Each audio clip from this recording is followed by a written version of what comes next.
So today we are gathered here to celebrate the birth of someone who has no parallel in the human history. और आज हम एक ऐसे व्यक्ति के जन्म के उत्सव को मनाने आए हैं जिसके समान पूरे इतिहास में कोई दूसरा नहीं है. So billions and billions of people have gone through this earth. और लाखों करोड़ों लोग जो है वो इस पृथ्वी से होकर के गुजरे हैं. But he stands above everyone, head and shoulder above everyone.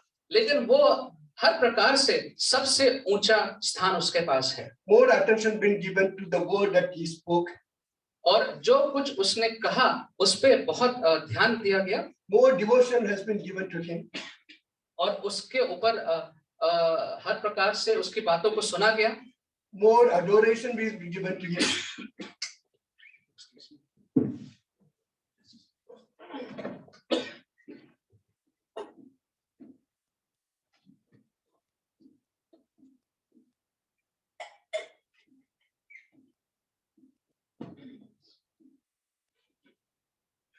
More adoration has been given to him. और उसके प्रति लोगों के मन में एक भाव है. He has been criticized more. और आलोचना भी उसकी काफी हुई. He has faced more opposition than anyone else on earth. और बहुत आलोचना जो है वो उसको सहनी पड़ी है. Every recorded word that he said has been analyzed. जो कुछ भी उसने कहा है, जो लिखा गया है, वो सबका विश्लेषण किया गया है. Scrutinized and debated. और उस पे बहुत सा तर्क वितर्क किया गया है. More than all the words of philosophers and the scientists put together.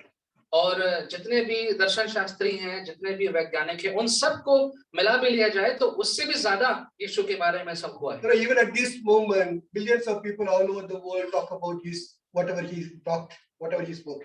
और इस समय पर भी लाखों ऐसे करोड़ों लोग होंगे इस संसार में जो यीशु मसीह के बारे में ये सारी बातों को करते होंगे. 2020 years ago, 21 years ago, in fact, he came to this earth as a small baby.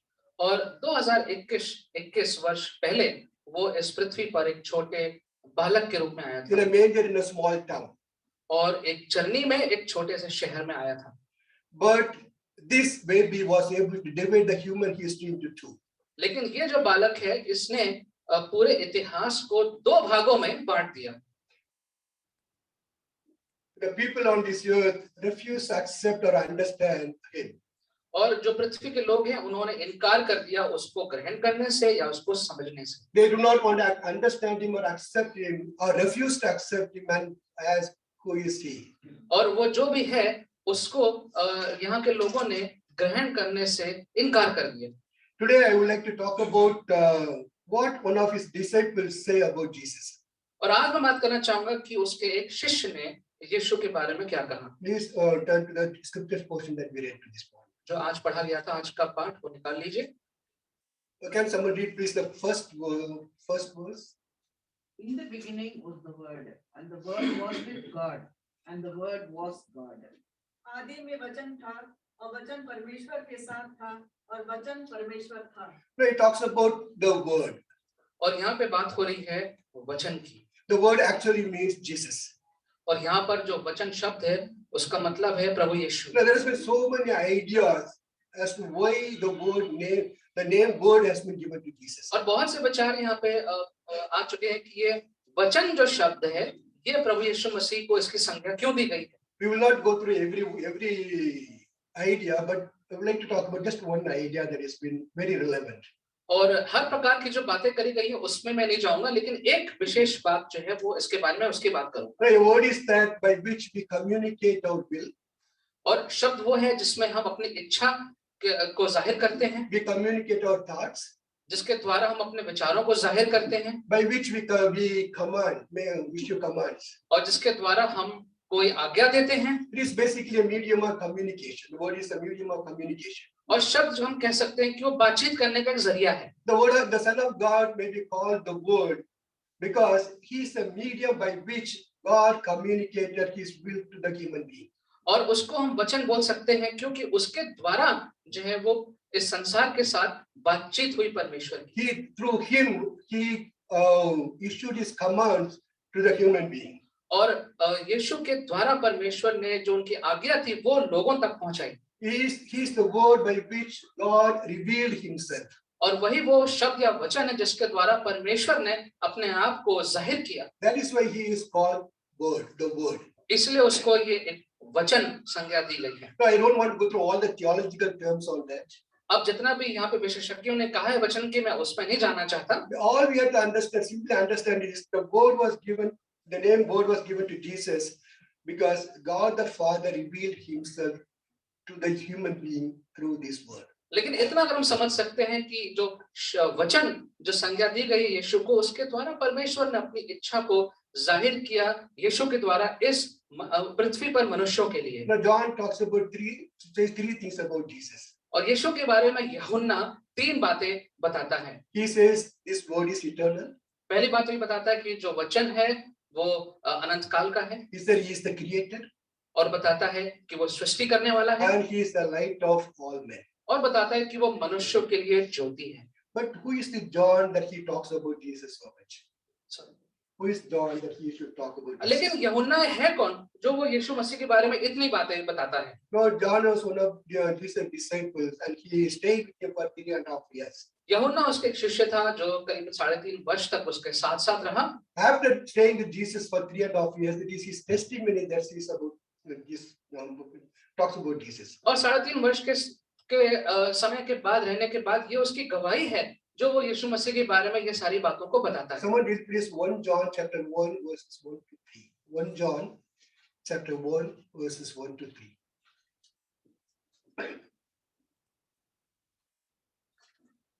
That which was from the beginning, which we have heard, which we have seen with our eyes, which we have looked upon, and our hands have handled of the word of life. For the life was manifested, and we have seen it, and bear witness and shew unto you that eternal life, which was with the Father, and was manifested unto us. That which we have seen and heard, declare we unto you, that ye also may have fellowship with us, and truly our fellowship is with the Father and with his Son Jesus Christ. Nidhi, please. उस जीवन के वचन के विषय में जो आदि से था, जिसे हमने सुना और जिसे अपनी आंखों से देखा, परंतु जिसे हमने ध्यान से देखा और हाथों से छुआ, ये जीवन प्रकट हुआ और हमने उसे देखा और उसकी गवाही देते हैं और तुम्हें उस अनंत जीवन का समाचार देते हैं जो पिता के साथ था और हम पर प्रकट हुआ। जो कुछ हमने देखा और सुना है उसका समाचार तुम्हें भी देते हैं, इसलिए कि तुम भी हमारे साथ सहभागी हो और हमारी ये सहभागिता पिता के साथ और उसके पुत्र यीशु मसीह के साथ है। That which was from the beginning, वो जो कि शुरुआत से हमेशा से था, which we have seen and which we have heard. जो हमने देखा है और जिसके बारे में हमने सुना है। He says we saw him with our eyes. कह रहा है कि हमने उसको अपनी आंखों से देखा है। We looked at him. हमने उसको देखा है। He says that it's not just we saw him, we just looked at him. सिर्फ देखा ही नहीं है, हमने उसको निहारा भी है। We looked at his life. हमने उसके जीवन को देखा है। We looked at his love and compassion towards people. हमने उसके प्रेम को और लोगों के प्रति उसकी करुणा को भी देखा है। We looked at all the miracles that he did. जो उसने आश्चर्य कर्म किया उसको भी हमने देखा है। And we looked at his death on the cross. और हमने उसकी क्रूस पर मृत्यु को भी देखा है। We heard him speaking to people. हमने उसको लोगों से बातचीत करते हुए सुना है। We heard him rebuking the evil spirit. हमने उसको दुष्ट आत्माओं को डांटते हुए देखा है। We heard him rebuke the winds and the waves. हमने उसको सुना जब वो जो हवा को और लहरों को डांट रहे थे वो सुना है। We heard him forgiving people. हमने उसको लोगों को क्षमा करते हुए सुना है। We also heard him telling, asking dead people to come back to life. हमने उसको ये भी सुना जब उसने मृतकों को, मुर्दों को जिंदा किया। वो भी हमने सुना। There was a son of a widow. और एक विधवा का पुत्र था। Was only son of her.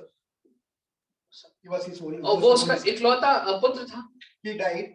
उसकी मृत्यु हुई। And Jesus, when that we heard him saying, "Young man, get up," and that man got up and walked. और यीशु ने कहा कि तू उठ जा, और हमने उसको देखा कि वो उठ के चलने लगा। There was a 12-year girl who died.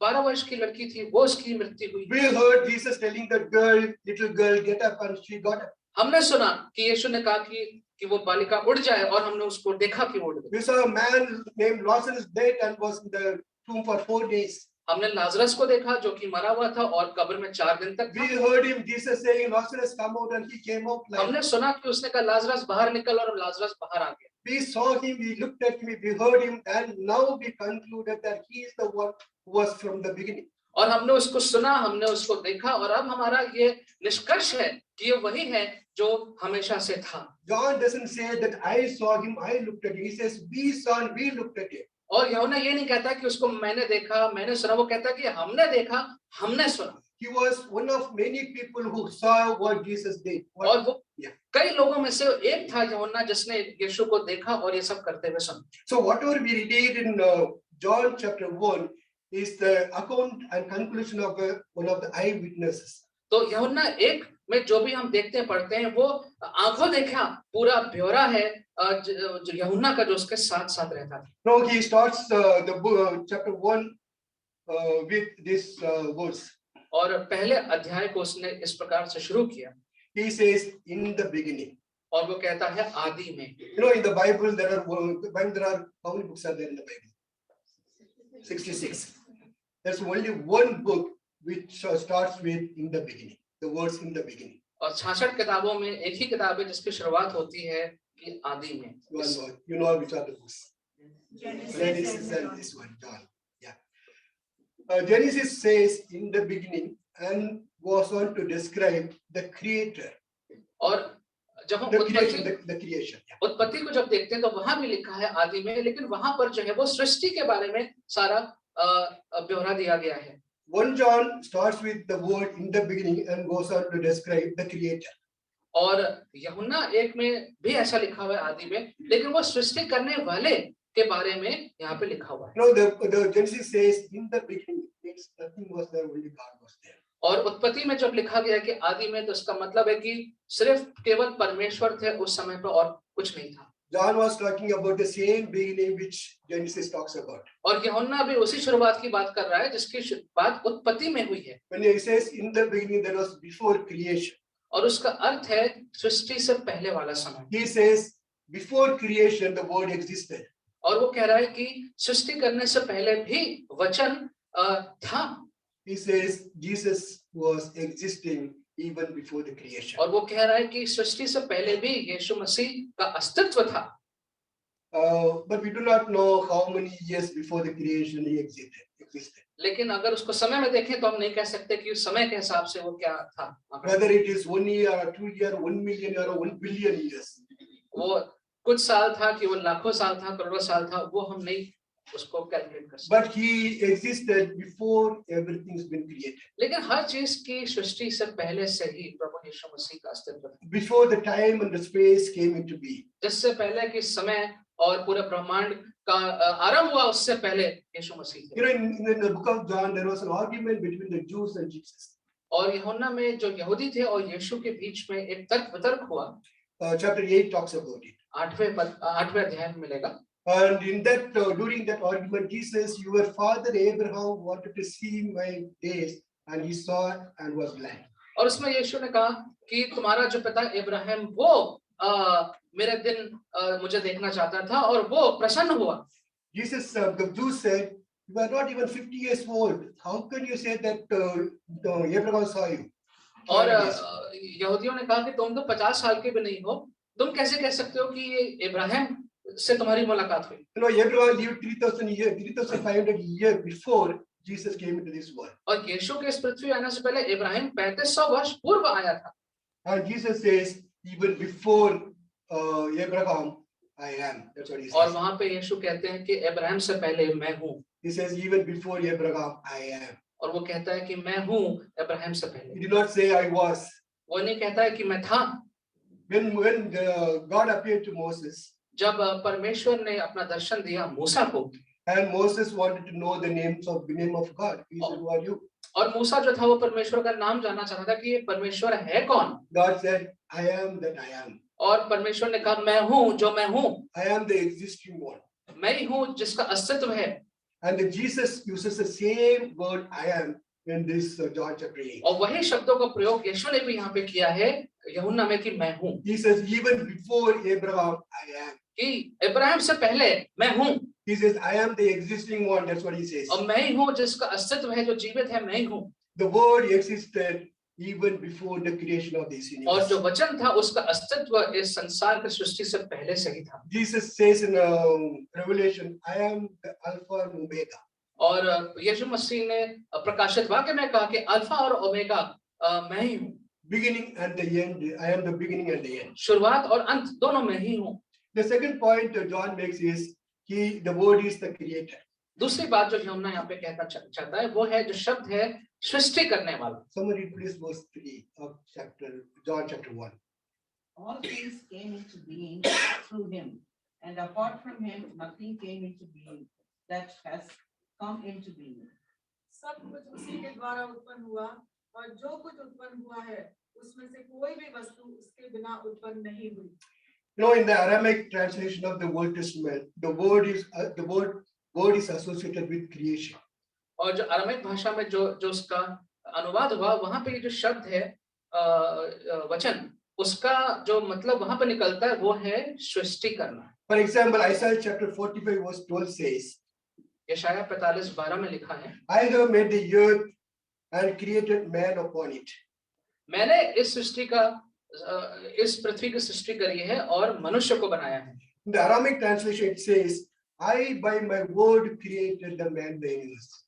और अरामीक जो अनुवाद है उसमें लिखा है कि मैंने अपने शब्द से, अपने वचन से इस पृथ्वी की सृष्टि करी। Now, there are so many verses that is in Aramaic translation. It says the creation is associated with the word. और बहुत से ऐसे पद हैं जहाँ पे अगर हम अरामीक भाषा का जो अनुवाद देखेंगे वहां पर वचन शब्द का जो मतलब है वो सृष्टि करना है। When John says made, he means creating everything out of nothing. और यहाँ पर जब यूहन्ना कहता है कि बना, उत्पन्न हुआ, इसका मतलब कि कुछ में से भी नहीं, खाली में से परमेश्वर ने सृष्टि करी। He is the creator and source of creation, all creation. कि वो सृष्टि करने वाला है और सृष्टि का स्रोत है। And John says nothing was made without him. और यूहन्ना कहता है कि उसके बिना किसी भी चीज की सृष्टि नहीं Actually, हुई। John leaves no room for doubt.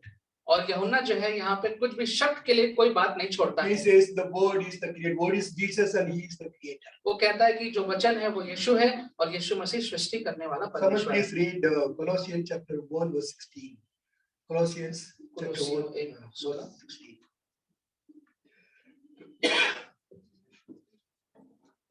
For by him were all things created, that are in heaven and that are in earth, visible and invisible, whether they be thrones or dominions or principalities or powers. All things were created by him and for him.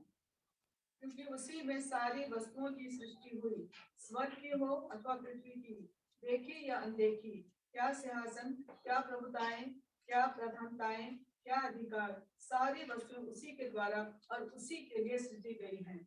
This portion was written by Apostle Paul. और इसको पौलुस ने लिखा है। Everything was created by him. हर चीज की सृष्टि उसी के द्वारा हुई है। Things we could see, things we cannot see. जो हमें दिखाई देता है वो भी, जो नहीं दिखाई देता है वो भी। Everything is created by him. The billions and billions of galaxies are there. That was created by him. That is word, the word. और जितना भी ब्रह्मांड है, जितना भी है, वो सब कुछ जो है वो परमेश्वर के द्वारा ही बनाया गया है। Through him everything was made and nothing was created without him. और यीशु के द्वारा ही हर चीज बनाई गई है, उसके बिना कुछ भी नहीं सृष्टि करी गई है। The third thing John says about the word is he is the light of all men. और तीसरी चीज बात जो यूहन्ना कहता है वो ये कि प्रभु यीशु जो है वो मनुष्यों के लिए ज्योति है। In him was life and that life was light to all men. उसके अंदर ज्योति थी और वो ज्योति सारे मनुष्यों के लिए थी। Now there are three basic difference between the life that we have and that life that Jesus had. तीन अलग बातों को हम देख सकते हैं जिसमें हम जो हमारे अंदर जो जीवन है और यीशु में जो जीवन था उसमें क्या अंतर है। First, somebody gave us life. हमारे लिए हमें किसी ने जीवन दिया। We live because God gave us life. हम जीवित हैं, जीते हैं क्योंकि परमेश्वर ने हमें जीवन दिया। But Jesus, nobody gave life. He exists on his own. लेकिन यीशु को जीवन नहीं दिया किसी ने, वो हमेशा से अपने में ही जीवित था। As the Father has life in himself, he allowed Jesus to have life in himself. जैसे पिता में अपना जीवन खुद का है, वैसे यीशु में भी अपना खुद का जीवन है। No one gave Father the life, किसी ने पिता परमेश्वर को जीवन नहीं दिया and no one gave life to his son, Jesus. और किसी ने यीशु को भी आके जीवन नहीं दिया। He just has it. उसमें ये था। The second difference is जो दूसरा अंतर है वो ये, he had the authority to lay down his life and take it back again. उसके पास ये अधिकार था कि वो अपने जीवन दे करके वापस ले सकता था। We do not have that authority to give away our life or take it back. हमारे पास ये अधिकार नहीं है कि जीवन देने के बाद हम वापस ले लें। Our life, my life is coming from God. One day He will take it back. हमारा जीवन परमेश्वर की ओर से आ रहा है, एक दिन वो वापस चला It जाएगा। has been given to me by God. मुझे वो परमेश्वर की ओर से दिया गया है One day it will be taken away from me. और एक दिन वो मुझसे ले लिया जाएगा। I have no right over my life. मुझे अपने जीवन के ऊपर कोई अधिकार नहीं But है। Jesus had his life right on his own life लेकिन यीशु को अपने जीवन पे अधिकार था to give it and take it back. कि वो उसको दे भी सकता था और वापस भी ले सकता The था। third difference is और तीसरा जो अंतर है वो ये है he is the life-giving life. कि वो जो है वो जीवन देने वाला जीवन है। He said, I am the way, the truth, and the life. उसने कहा कि मार्ग, सत्य और जीवन He मैं हूँ। said, he said, I am the resurrection and life. उसने कहा कि पुनरुत्थान और जीवन मैं हूँ। He is the source of every life. हर प्रकार के जीवन का जो स्रोत है वो यीशु है। He is a life-giving life. वो जीवन देने वाला जीवन है And he is alone the eternal life. और अकेला ही है जो अनंत काल का जीवन He देता है। says that eternal life was the light of man. और कहते हैं, लिखा है कि वो जो अनंत काल का जीवन है वो लोगों के लिए, मनुष्यों के लिए ज्योति थी। Jesus said, I am the light of the world. उसने कहा कि जगत की ज्योति मैं हूँ। He is the light that guides the people. वो ज्योति है जो लोगों का मार्गदर्शन करती है। If a man does not have that light in himself, he'll walk in darkness. अगर मनुष्य के अंदर वो ज्योति नहीं है परमेश्वर की, तो वो अंधकार में चलेगा And he would not know where he is going. और उसको नहीं मालूम पड़ेगा कि वो कहाँ जा रहा है। It is the light that removes darkness from it in our lives. ये वो ज्योति है जो हमारे जीवनों से अंधकार को दूर करती है। Someone read please verse 9. There was the true light which coming into the world enlightens every man. सच्ची ज्योति जो हर एक मनुष्य को प्रकाशित करती है, जगत में आने वाली थी। Colossians 1:17 says, he is in him all things hold together. That actually means he is the one who, that life is the life that sustains everything. और कुलुस्सों में ऐसा लिखा हुआ है कि ये वो ज्योति है जिसके द्वारा हर चीज जो है वो साथ में जुड़ी हुई है। It is a light that sustains everything. वो ज्योति है जिसके द्वारा हर चीज को जीवन प्राप्त होता So है। John says, यूहन्ना कहता है the word is eternal, कि जो वचन है The वो word अनंत काल का है the word is creator, और जो वचन है वो सृष्टि करने वाला है। the word is the source of life and life to every man. जो वचन है वो जीवन का स्रोता है और औरों के जीवन में ज्योति देने का स्रोता है। No, but no one is eternal except God. लेकिन परमेश्वर के अलावा कोई भी और अनंत काल का नहीं है। If the word is eternal, then it must be God. He must be God. तो अगर वचन अनंत काल का है तो वो परमेश्वर ही होना चाहिए। No other creator except God. कोई और सृष्टि करने वाला नहीं है सिर्फ परमेश्वर के If अलावा। the word is created, then he must be God. अगर जो वचन है वो सृष्टि करने वाला है तो वही परमेश्वर भी होना चाहिए। No one is source of light except God. और कोई भी जीवन का स्रोता नहीं है परमेश्वर के अलावा। If he is the light of source of life, then he must be God.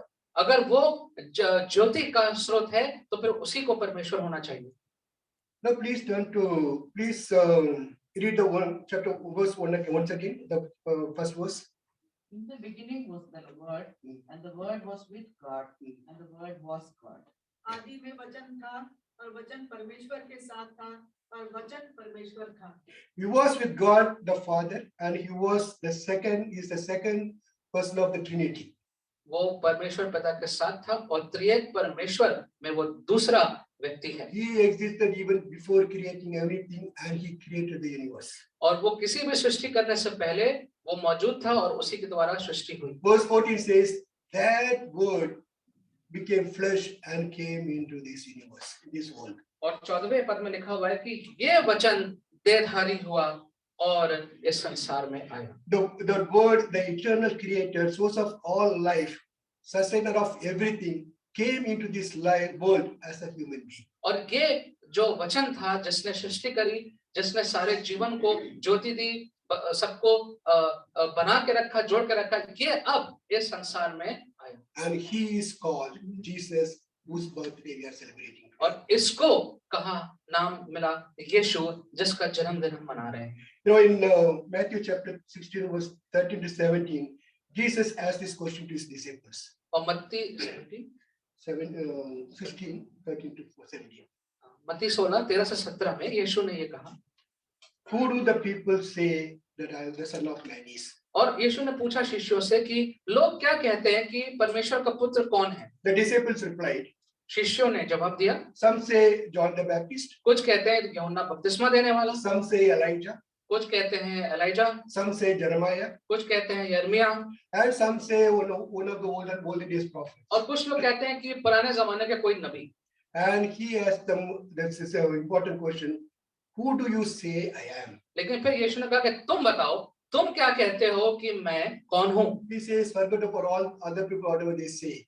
Who do you think that I am? यीशु कहता है कि और लोग क्या कहते हैं उसको छोड़ो, तुम बताओ कि तुम मेरे बारे में शिष्य क्या कहते You हो? know that this particular question is valid even today. और ये जो सवाल है इसका महत्व आज भी बहुत ज्यादा है। Even after 2000 years gone by, this question remains the same. और 2000 वर्ष निकलने के बाद भी ये जो सवाल है वो वैसे का वैसे ही बना हुआ है। Jesus is asking you and me the same question. Who do you think that I am?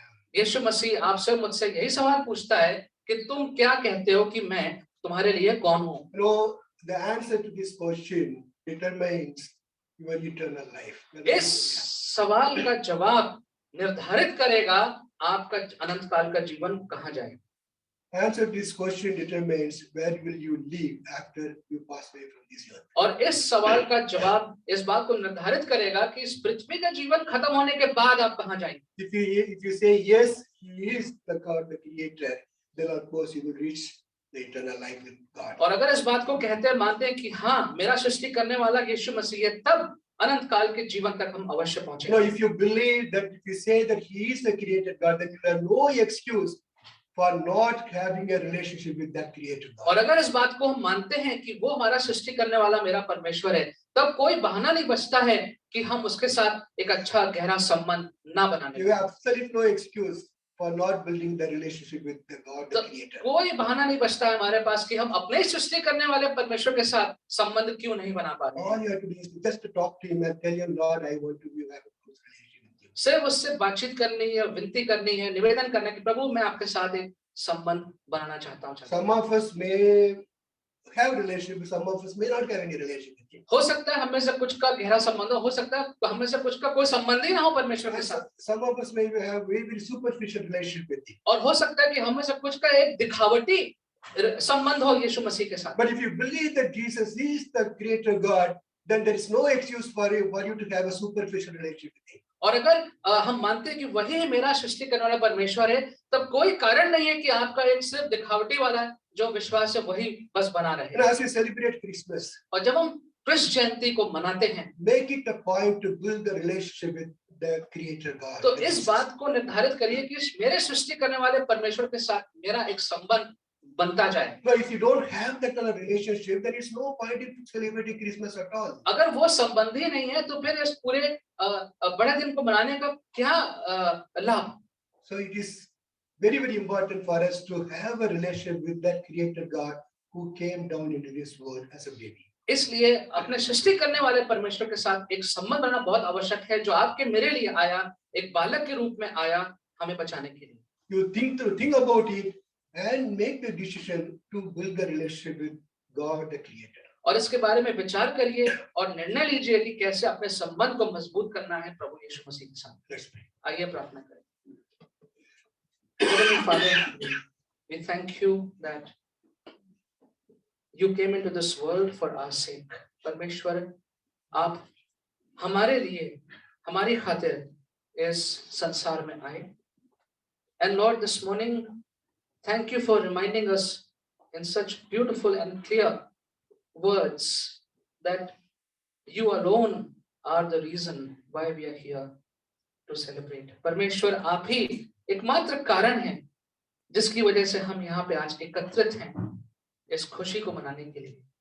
Lord, help us to not lose the true reason and meaning of this celebration. परमेश्वर, हम इस खुशी को जो मना रहे हैं, इसका जो वास्तविक कारण है, उसको ना भूलें और ना भटकें. Help us, Lord, to focus on you, on Jesus, and help us, Lord, to think about who we think you are to us. और परमेश्वर, इस बात के बारे में आज हम फिर विचार करें कि हमारे लिए आप कौन हैं. Help us, Lord, to conclude and to reach the decision that you are our savior, you are my savior. प्रभु जी, हम इस निर्णय पर, निष्कर्ष पर बेझिझक पहुंचने पाए कि आप ही एकमात्र हमारे उद्धारकर्ता, हमें बचाने वाले प्रभु यीशु मसीह हैं. Help us, Lord, to think about that and to be sure about that, and then to celebrate the fact that you are